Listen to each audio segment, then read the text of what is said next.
Oh boy, where to begin?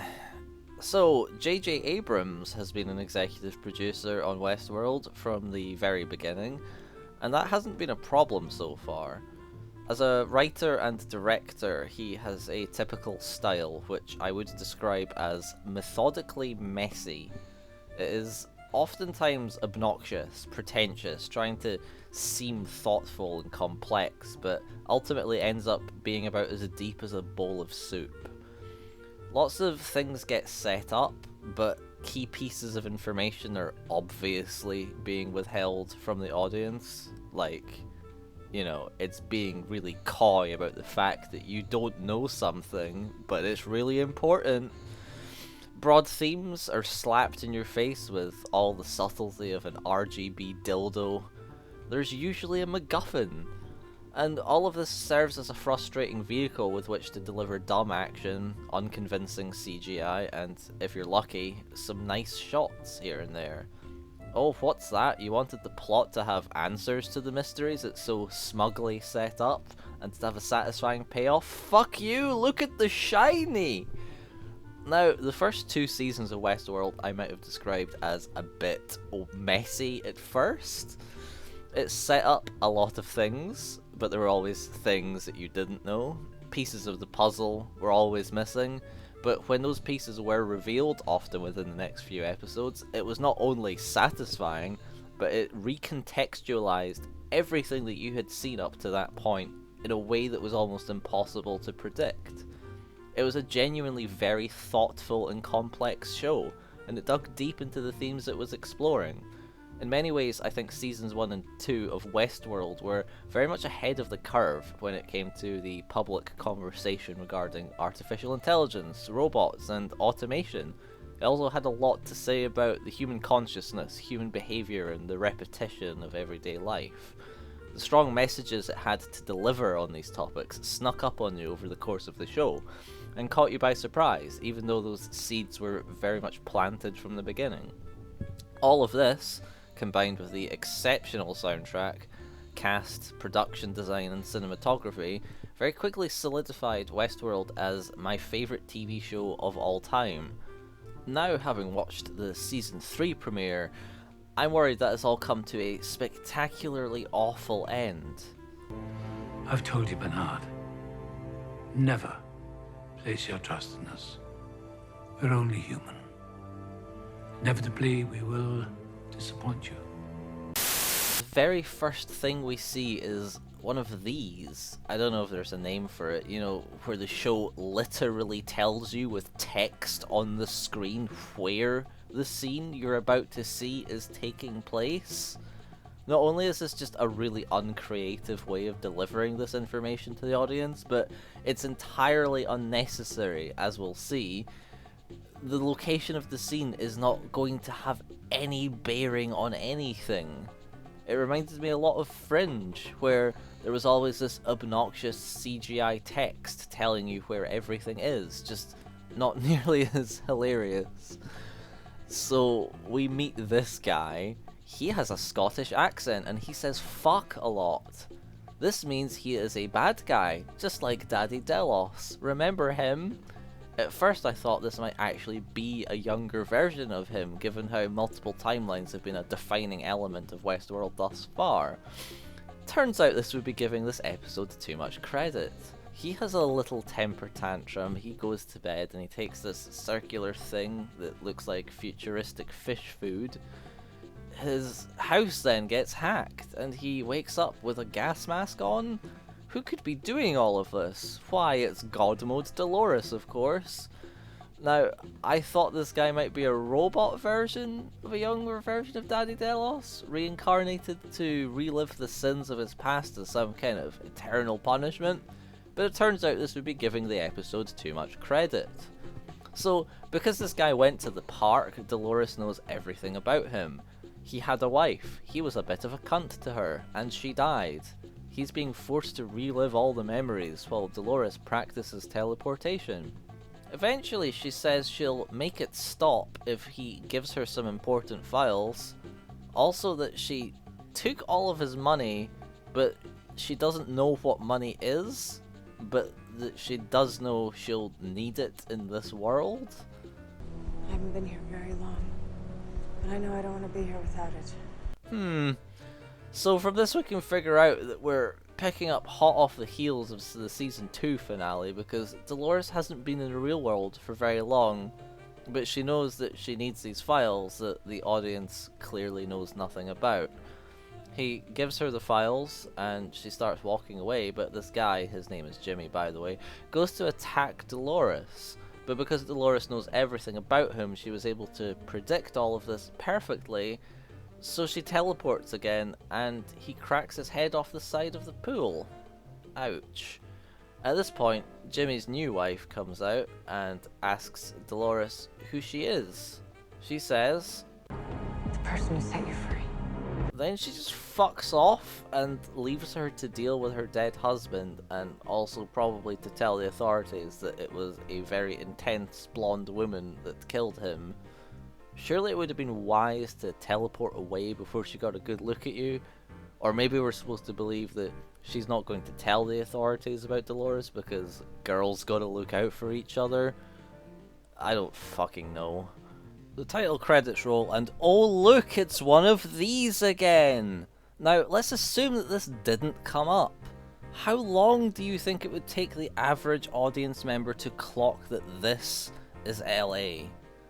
I don't know, maybe I've played too much GTA 5, but to me, this is clearly Los Angeles, and I didn't need to be told that it was with fucking text on the fucking screen. Aaron Paul delivers some exposition.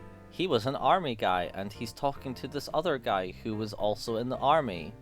Gee, I wonder if he's actually dead and is now a robot or an AI. We learned that Aaron Paul is a lowly construction worker. He hates his job and his pay is shit. He's just trying to get his score up so that he can get a better job. Advance to the next level, if you will. Because life is a game, remember that theme? We also learned that the fish food from earlier is like some kind of implant that... Smooth some of the rough edges off? It's future Xanax, basically. Aaron Paul doesn't have his implant turned on because the rough edges are all he has to hang on to. That's a line. This is his mother, and she's in the hospital, and she says, "You're not my son," which suggests either that she's a total bitch or that she has Alzheimer's. Surely with modern technology, they could, like, recover her lost memories with implants or something? It doesn't matter because we're probably never going to see her again, as she clearly exists purely to emotionally manipulate the audience in this scene. Who cares if her condition doesn't make any sense? This segues into the scene where we learn that Aaron Paul does some shady underground communism at night. Make money, motherfuckers. That's a line, and trust me, they really get their money's worth with it. Aaron Paul has a whole rant about meritocracy and how he doesn't know where that leaves people like us. But it's okay, he doesn't mind the bottom of the barrel because he meets interesting characters. Immediately enters two generic archetypes. So at this point, the theme of rich versus poor is practically bulging out of the screen. And trust me, if you didn't pick up on it by now, there's still going to be plenty of clues to pick up on. They have a brief conversation about getting their stats up because life is a game. Did you know that life is a game? Then she presses the death grips button. No, really, it's actually, literally, a death grips button. Does this. Which I love.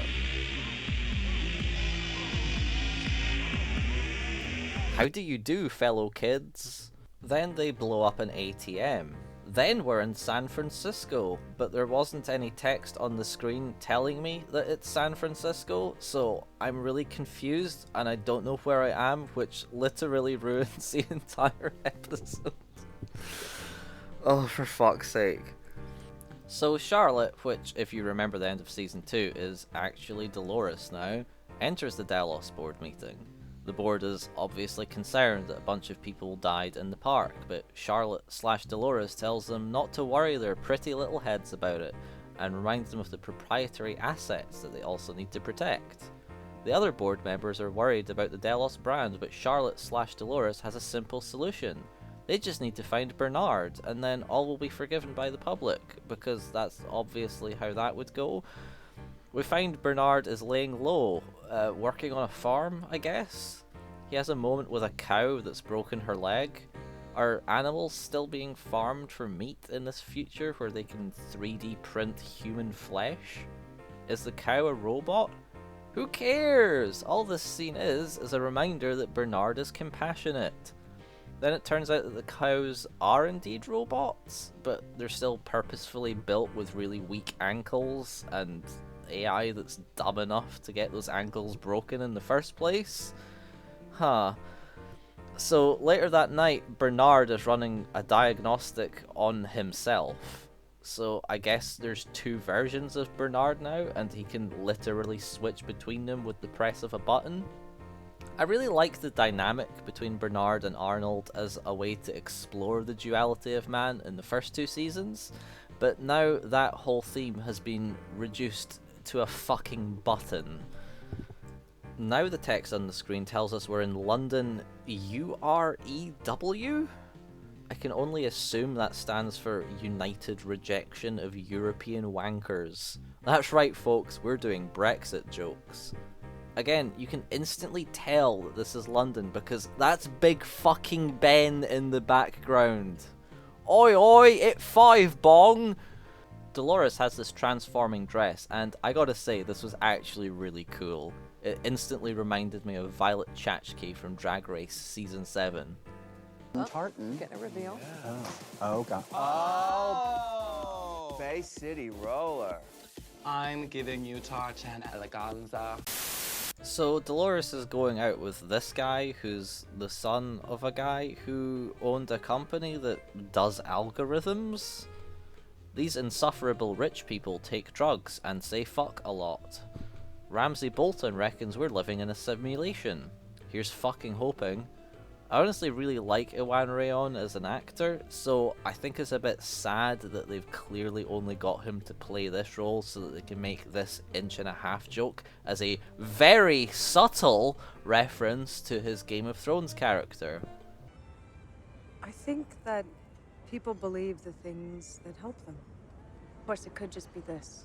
Nucleus accumbens. It's a small part of your brain about an inch and a half long. Well, it wouldn't be the first time he's been led around by something an inch and a half long. Then we meet Paul Hollywood. He has a Scottish accent and says fuck a lot. This means he is a bad guy, just like Daddy Delos. Remember him? We cut back to Aaron Paul and once again are beaten over the head with the fact that he is part of the disenfranchised working class. He goes to see his therapist in a scene where we're once again beaten over the head with the theme of life as a game.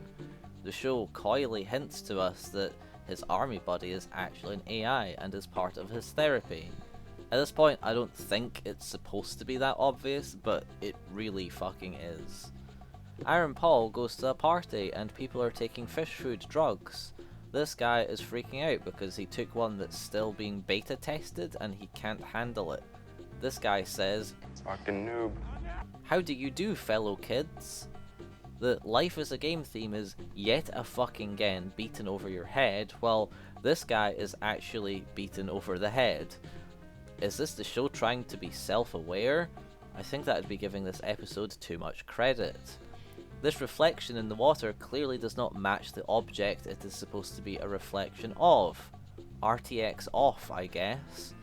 We learn a little bit about this guy's company, Insight. They built a really powerful AI and it controls all of LA? What could possibly go wrong? This is Rehoboam. Well, that's the stupidest fucking name I've ever heard for anything ever. Why not just go full retard and call it the Tabernacle? His father apparently designed it on a weekend, but took 15 years to build it, and it is now so powerful that they've lost track of how many thoughts it has per second. Yeah, sure, that's... okay then.